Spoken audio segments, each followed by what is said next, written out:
প্রোগ্রামে কাকতালীয়ভাবে সেখানে দেখা হয়ে যায় আমাদের সাথে এবং প্রিজ ভাই আমন্ত্রণে আজকে এখানে এসেছেন। উনি প্রফেসরকেও ছিলেন এবং পদ্মকুঁড়িতে বিচারক হিসাবেও ছিলেন। তো আজকে এই প্রতিযোগিতার উদ্দেশ্যে ওনাকে একটি কথা বলতে করছি। ইভান শাহরিয়ার সহ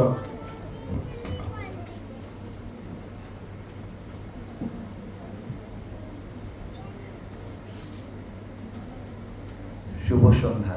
কেমন আছেন সবাই? আসসালামু আলাইকুম। বাপিসা জাতীয় শিশু কিশোর সাংস্কৃতিক প্রতিযোগিতার আবার যে নতুন করে শুরু হয়েছে সেটার জন্য আমি ভীষণ আনন্দিত এবং খুশি। কারণ এই সংগঠনটির সাথে আমার সখ্যতা একদম আমার ক্যারিয়ারের শুরুতে, বা আমি যখন শিশু শিল্পী থেকে একটু বড় হয়েছিলাম তখন থেকে এই সংগঠনের সাথে আমার সখ্যতা। তো এই নামটার সাথে আমার একটা মায়া জড়ানো আছে। তো একদম একটা সময় কিন্তু পদ্মকুঁড়ি